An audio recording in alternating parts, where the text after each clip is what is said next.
J-O-E-R-O-N. a different way of recording that. All right, so who's gonna set it off? You gonna start?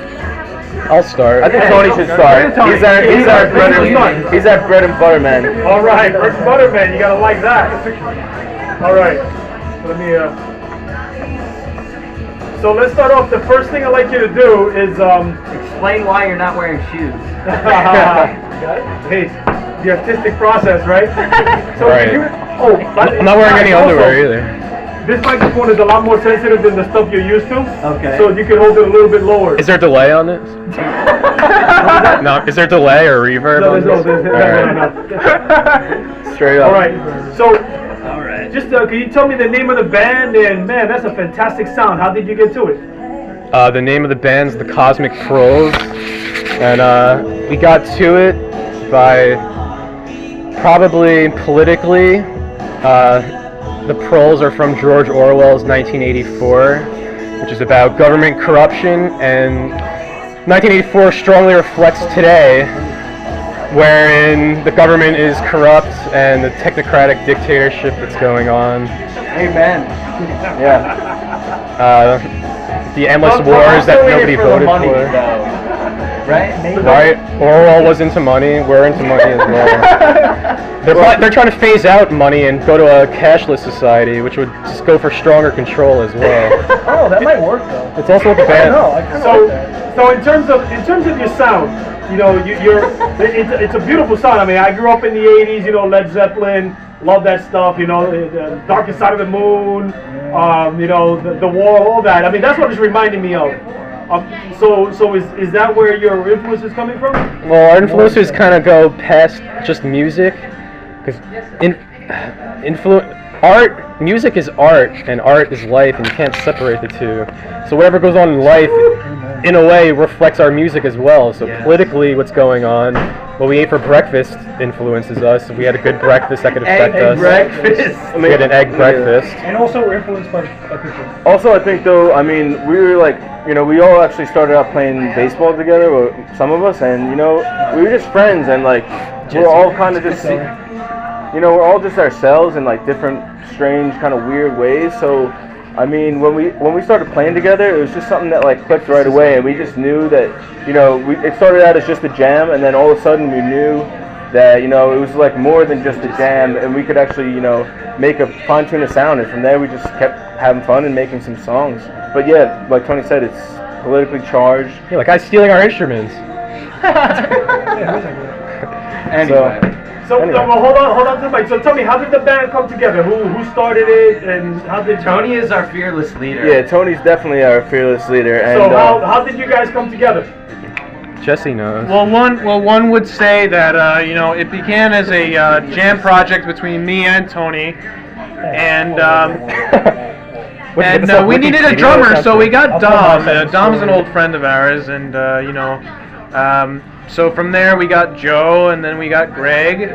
I don't know if it's in that order, but nevertheless, you know, it did like as historical revisionism right there. Yeah, historical revisionism. Yes, exactly.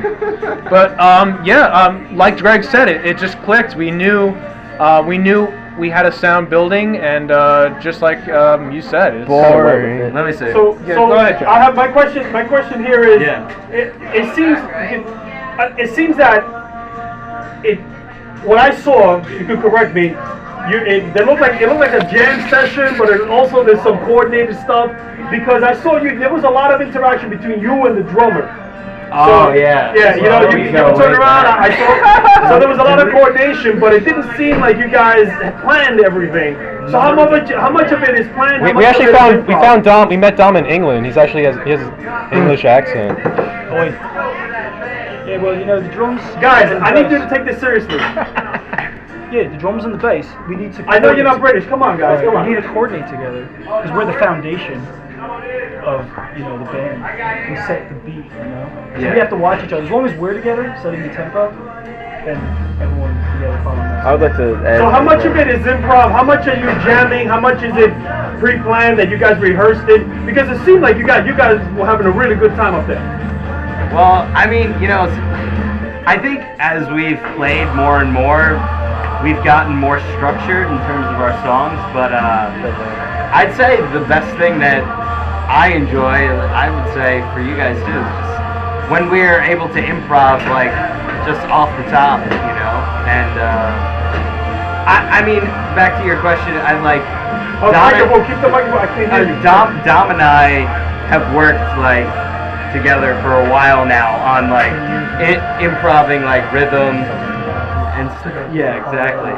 So for us, improv is like definitely one of the major things that we try to incorporate. And the aardvark babies.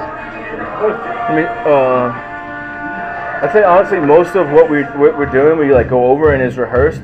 But at the same time, like, you know, the kind of fun and the magic that you kind of see and what you really love about the sound is that some of the stuff we're just kind of feeling. We're just kind of doing spur of the moment. And what makes it special and fun is the fact that we can kind of, you know, plan out most of the show and then at the same time just kind of improv and do what we want. That's what makes every show we play is a little bit different. So, you know. I also think that we all think. Can't hear you. I think that we all think the first time that we play something is the best time, so we try and do that every time. Yeah. So that's why every time is different. Now, I'll get your. Now, one thing about music today is it's a little bit difficult with iTunes. You know, selling a song at 99 cents. Who's gonna make any money? Yeah. What I notice about you guys is you gotta see you live. We have to see you perform. Because for you, it's about the performance. I mean, I can't imagine that you're going to get that experience by listening on some headsets. So, were you conscious about that, or you just your stage show is just because that's who you are, or you're also doing it because, hey, you got to catch me live? I would say all of the above. We work the way we do spontaneously. We work. We record spontaneously too. I mean, like the tracks that we lay down are just like what we do on stage anyway. Yeah. So I mean, there's really no difference in terms of we're not like the band that goes into the studio and it's just like, oh my god, we need to get everything perfect, like blah blah blah, whatever. Yeah, right, exactly. Yeah. Well, I know you are, because you're the drummer anyway. But like, again, what we're about is the performance aspect, and we try and capture that even if you're listening to us on headphones, whether or not, you know, you come out to see us live. That's nice. So, what about what's the creative process? How does a track get laid down? Democratic. Mostly either the bassist No. or the guitarist lays down the bass and then I drum over it. That's usually how we do it. Right, but you're layered, man. You're layered. You guys, it's very sophisticated, your sound. So, do you just build on it? Give it a Tony. We try to keep it democratic, but democracies don't always work out. That's why we need a democratic republic. So we have a constitution, so it's not two wolves in a sheep voting on for what's for dinner. It's not mob rule. Right. So we try to have a basic set of rules when we write our music. But the rules are all unspoken, I feel like. Right, like the Constitution, there was no Bill of Rights at first, but then they wanted, Thomas Jefferson wanted it written down. Exactly. But we don't want it written down per se, because then things get too, they get weirder. It's a spiritual constitution. Yeah, right. Spiritual. right, spiritual. So we have a spiritual, unspoken kind of dynamic, not mob rule.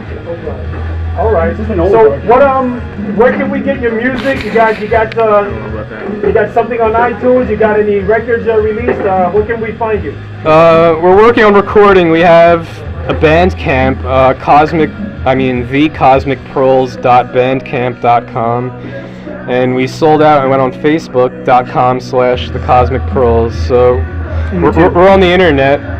And YouTube/Illusion Complex. We have almost all of our live shows on there. Since we don't have formal recordings, we have the live video. Come out to the live show. Come out to the live show. That's where it's at. What's your if anybody wants to follow you? I don't know. Did you say? We don't have a Twitter to follow. We have Facebook. Facebook.com/thecosmicproles. PROLES. Nice. Short for proletariats from 1984. George Yeah, we went over. Giving the name a little context. So. All right, guys. Well, you know what? Your sound, I loved it. I loved it all the way. Really Thank good you. stuff. So good luck. Thank you. to Thank you. Thank you very much. Thank you. Thanks, man.